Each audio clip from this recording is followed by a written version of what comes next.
It's almost 2 in the morning, and you're still awake. Not because you're working on anything. You're lying in the dark, replaying a conversation from 6 hours ago, rewriting one sentence you wish you'd said differently. Or you're staring at a decision you have to make, turning it over and over, examining it from every angle, and somehow ending up further from an answer than when you started. You tell yourself you're just thinking it through, but some quiet part of you already knows the truth. You're not solving anything. You're just spinning. This is overthinking. The first thing to understand is that it isn't the same as thinking. Real thinking moves towards something. It takes a problem, works on it, and arrives somewhere. Overthinking just circles. Psychologists have a more precise word for it: rumination. The term comes from the way a cow chews the same mouthful over and over, and that is almost exactly what your mind is doing. Chewing the same thought, the same worry, the same memory, long after there's any nutrition left in it. For decades, the psychologist Susan Nolan Hoeksema studied this pattern, and what she found reframes the whole problem. Rumination is a repetitive, passive focus on your own distress, on its causes and its meaning and its consequences, without ever moving toward a solution. And it doesn't just fail to help you, it quietly makes things worse. Her research showed that people who ruminate solve their problems less effectively, not more. They stay upset for longer, they feel more stuck, and over time they are more likely to slide into anxiety and depression.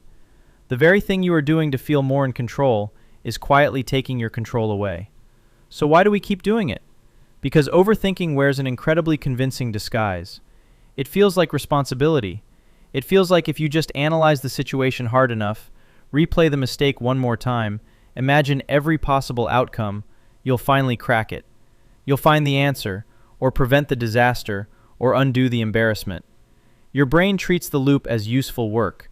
That's why it keeps you locked inside it. Underneath that is something much older. Your brain comes wired with a strong negativity bias.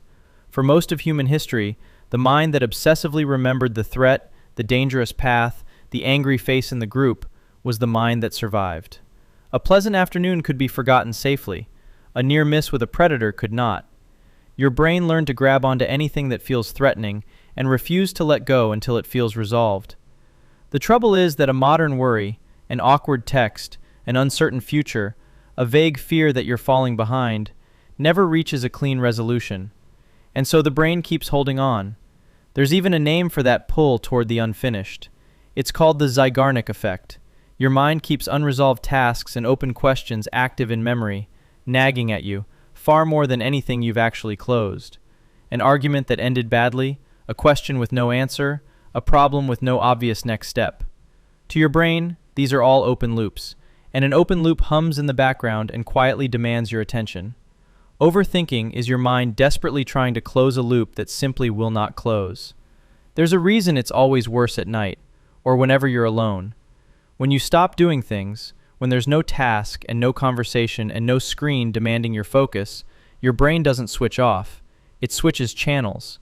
There's a network inside it that becomes most active precisely when you're at rest, and it turns your attention inward, onto yourself, your past, your future. In a calm mind, that quiet feels peaceful. In an anxious one, it's an open door, and the rumination walks straight through it. If overthinking is just a loop that won't close, how do you actually break it? Not by thinking harder. You cannot outthink a problem that thinking itself is creating. You break it by changing what kind of thinking you're doing, and sometimes by stepping out of your own head entirely. Start with the most important distinction, one drawn out by the psychologist Edward Watkins. There is a difference between abstract rumination and concrete problem solving. Abstract thinking sounds like this. Why does this always happen to me? What is wrong with me?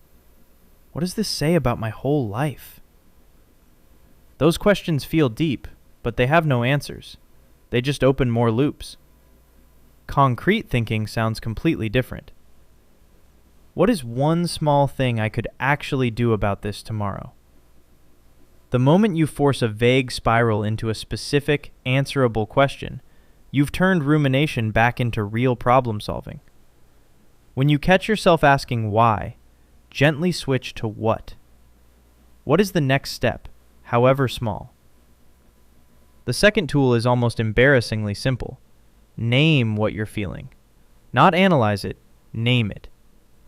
There's a neuroscience study by Matthew Lieberman at UCLA that found something remarkable. When people simply put a feeling into words, this is anxiety. This is shame. Activity in the amygdala, the brain's alarm center, actually went down. Naming the emotion takes some of its charge away. So instead of drowning inside the feeling, you label it from the outside. I'm having the thought that I ruined everything. That tiny bit of distance is enough to loosen its grip. You can push that distance even further with a trick that sounds strange until you try it.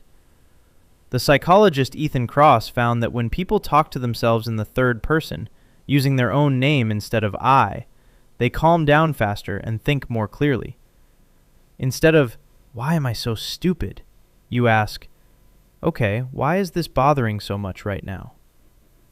Using your own name, the way you'd talk to a friend. It feels odd at first, but his research shows it creates a real psychological distance, and from a distance, the spiral looks a lot smaller and a lot more solvable. You would never speak to a friend the way you speak to yourself at 2 in the morning. This is how you finally become that friend. Then there's your body, because rumination doesn't only live in your head. One Stanford study by Gregory Bratman took 2 groups of people on a 90-minute walk. One group walked through nature, the other along a loud, busy road. The nature group came back with measurably less rumination, and their brain scans showed quieter activity in a region tied to repetitive negative thought. The city walkers showed no such change. You don't always have to fix the thought. Sometimes you just have to move your body and change what's in front of your eyes, and the loop loosens on its own. If the thoughts keep barging in anyway, try giving them an appointment. Set aside 15 minutes later in the day and call it your worry time. When a spiral starts, you tell it, "Not now, I will deal with you at 6. It sounds far too simple to work, but it quietly reassures your brain that the open loop will be handled, so it stops sounding the alarm right this second. And more often than not, by the time 6 o'clock arrives, half of what felt so urgent has quietly dissolved on its own. But maybe the most important shift is also the gentlest one. Overthinking is not a character flaw, and it is not proof that something is wrong with you. It's a brain doing exactly what it evolved to do, chewing on a threat, trying to keep you safe, trying to close a loop that won't close. It's care, just pointed in the wrong direction.